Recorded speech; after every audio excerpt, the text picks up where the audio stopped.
I got into this industry by accident, and then it was just the right fit. And it was something that I realized I was really passionate about. So I was working with survivors of sex trafficking in Houston, and basically a lot of them had addiction issues and mental health issues, and I did not have the training and awareness to support them. And I ended up going to grad school, and through that, I just really dove into working in the recovery industry and treatment industry. And I don't know, it just is right fit. I got into the industry through my personal journey in recovery. Once I got to a place where I was feeling the need to start helping people, it became a natural transition for me. I initially didn't want to be in this industry. I was kind of a lost 18-year-old, and then I had an aha moment at a conference that I wanted to work with women who've been through trauma. And then going through school and all of that, I was I don't want to work with addiction at all. I just want to do trauma, being very naive and young. And then my first job was on a trauma unit, addiction unit, and in a psych ward. So it was God was hello, this is your calling. This is all part of one thing. So yeah. I married Rachel.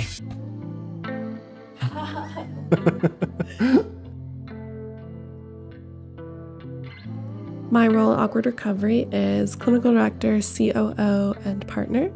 I manage the duality of how the business is operating and the clinical aspect of it as well, and how they are going together hand in hand to not only stay trauma-informed, but operating efficiently and effectively for staff and clients. Chief Marketing Officer and Chief Financial Officer. So for the most part, I just do marketing stuff. But in the very beginning, I was very focused on making sure that the numbers worked. So we could do all the things we wanted to do with programming, but still make ends meet. My role at Awkward Recovery is one of the owners, and CEO. Yeah, at Awkward Recovery, I am the lead clinician. I was the first employee on Awkward Recovery. Back then, really working on our licensing and also our curriculum. And then as we launched having clients and groups and all that, I lead groups. I have an individual caseload of clients. And then I also supervise the other therapist on the team. More than anything, it's I just know the program in and out because of being a part of it from the beginning, and working on developing the curriculum and all that kind of stuff. So, yeah.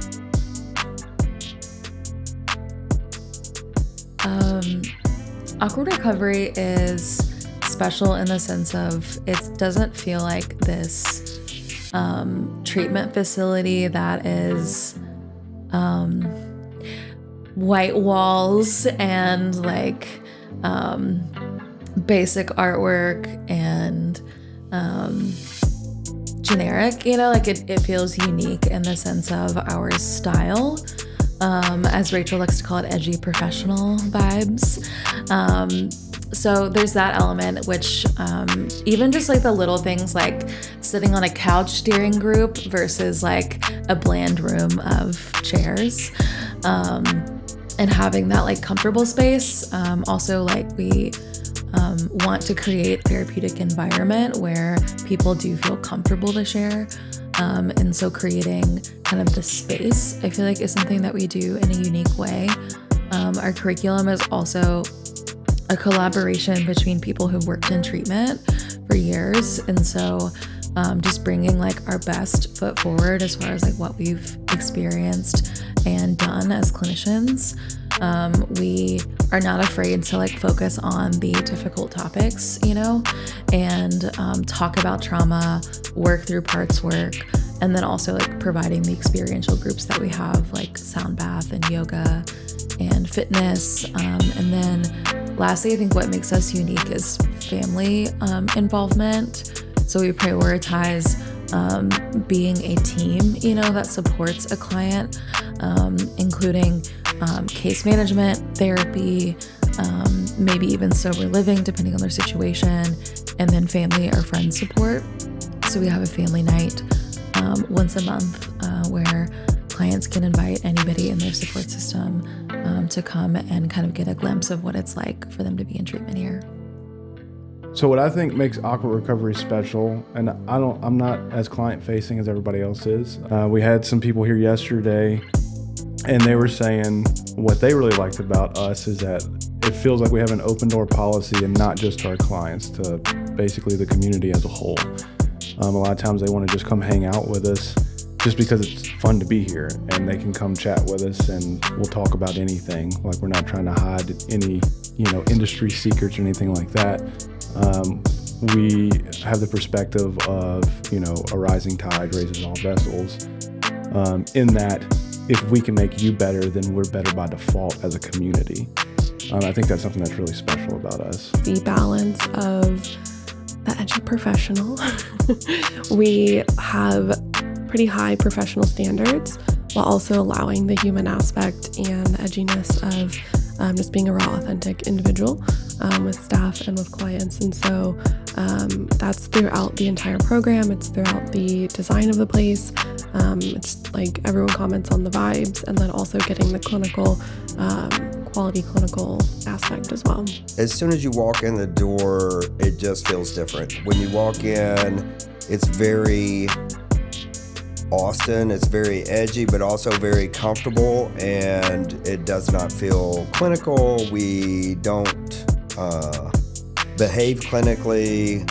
We allow people to be themselves, which, we are very much ourselves. As you can see, I'm in a hat and a hoodie today, but that's how we want to present ourselves, as someone you can come in and connect with and be yourself and be real. The first thing that came to mind is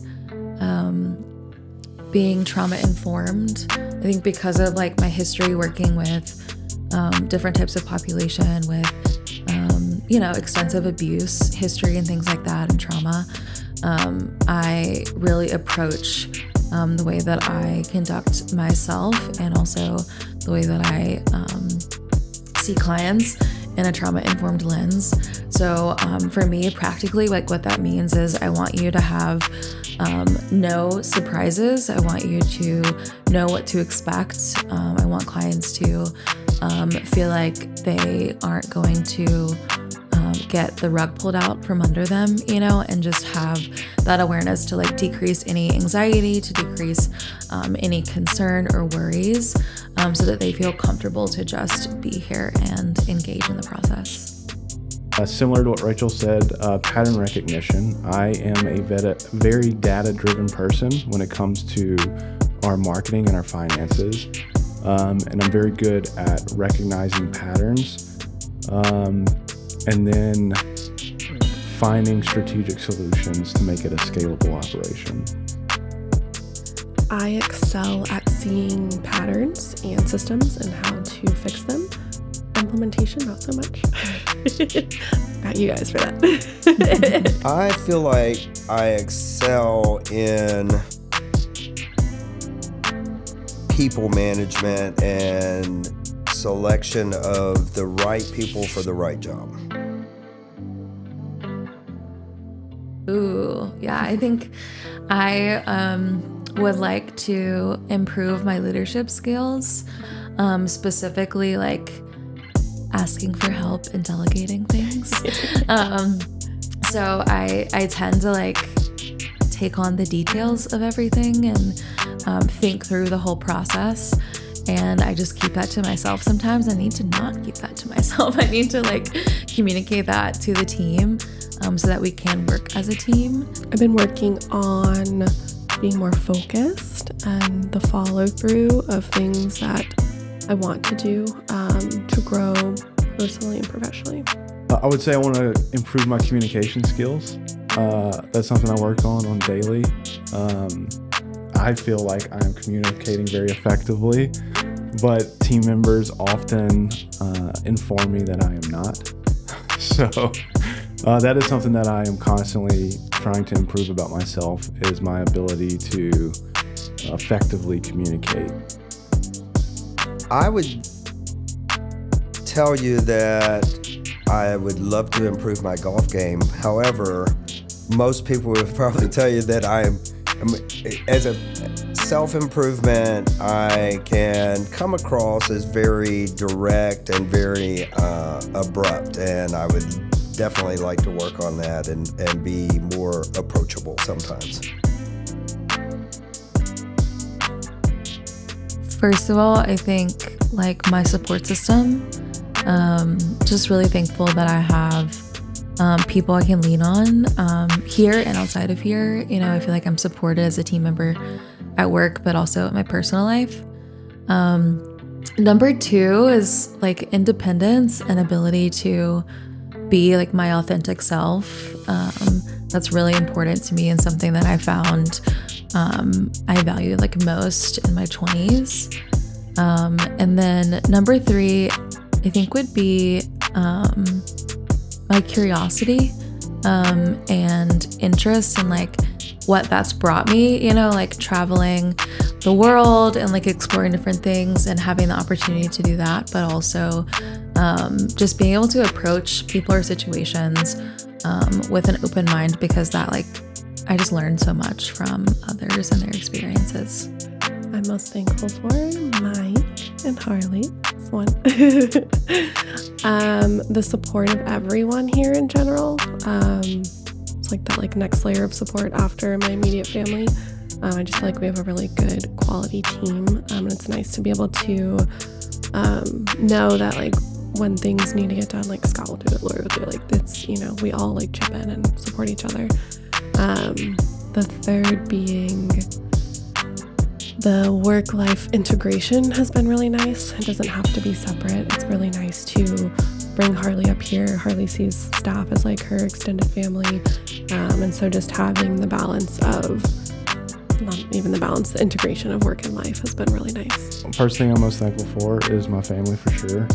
Rachel and Harley. We have a great extended family as well, but you know, inside of our household is a beautiful thing. Secondly, it kind of ties to that, but I think me and Rachel working together, growing a business is a very unique thing for a couple, and it's a unifying thing. So even outside of our marriage, we have a unified goal of developing businesses. We have 4 now, so maybe we're getting a little spread thin there, but we're growing all of them together, and that can be a very hectic thing. It takes a lot of patience from both of us, but I think it's a very beautiful thing too. And then thirdly, I am thankful that I grew up in a home where I had a lot of strong influence when it came to finances. Yeah, respect, work ethic, and all those things culminated to allow us to be very successful in our adult lives.